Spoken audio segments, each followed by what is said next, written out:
You can tell him I said it.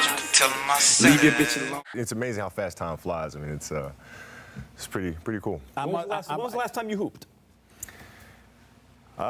Since I scored 60. I mean, like, I'll shoot with my kids every now and then, but in terms of playing. Yeah, you know, that's, you know, whenever we speak, it's amazing to me how you make no apologies for the fact that you really don't miss it anymore. You put in your time, it's enough.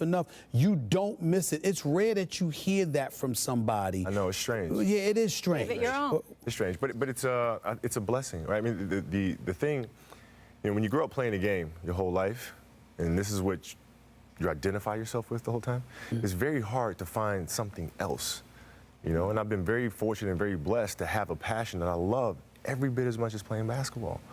And so when that happens, I'm extremely fortunate. But for the young guys coming up, as you're going through your career, it's important that you start looking for things that you are equally as passionate about. Because when that music stops and the game is over, and you're just trying to figure it out after, you're already too late. It's interesting that you bring up the word passion. Because when I look at today's NBA game, I see guys with great talent. I see some guys with great passion. But it's a lot of money in the game compared to what, you know, I mean, it's a lot of money in the game. Let's just leave it at that. When you do what you're doing now with your storytelling, and I asked a question about monitoring today's game and how that affects what you want to do, what are you seeing when you watch today's game? We got issues where we're questioning guys getting rest, taking rest, et cetera, et cetera. I mean, what do you see when you watch today's game? Well, I mean, listen, the game has grown substantially. The age of social media has really altered or grown the amount of opinions that we have available to the game. So as a result, you have a wide-ranging opinion on one issue, which is fine. But I think at the core of it all is the game itself. So if players are continuing to get better, that's what's most important. Now, in terms of the development of players, I feel like that has completely gone backwards. And it starts at a very, at the youth level. And growing up through AAU and so forth and so on, we're not teaching our kids the fundamentals of the game. We're not teaching them how to think the game. And that's a bigger issue. All the other things that surround the game will come and go.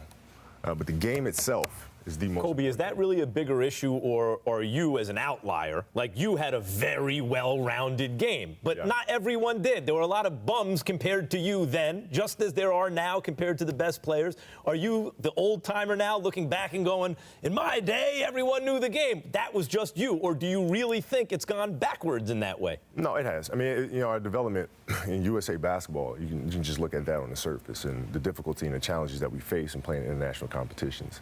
So when I grew up and growing up overseas in Italy, I was very fortunate because I caught the teaching time in Europe.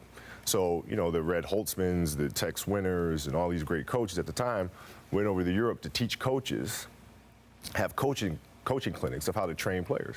So when I was growing up, I caught the fundamentals of that game, right? Pau Gasol, Manu Ginobili, you know, same thing. And so you look at the difficulty that we have had in international competition is because these players learn how to play the game and think the game at all levels. Pau Gasol, just as comfortable handling the ball as he is in the post. Marc Gasol, right? You look at San Antonio Spurs and the way that they move the ball. And so we have to do a better job developing our players. We hear Jordan talk about LeBron, or there was that article where Jordan's talking about how he's watching LeBron, thinking how he'd defend him.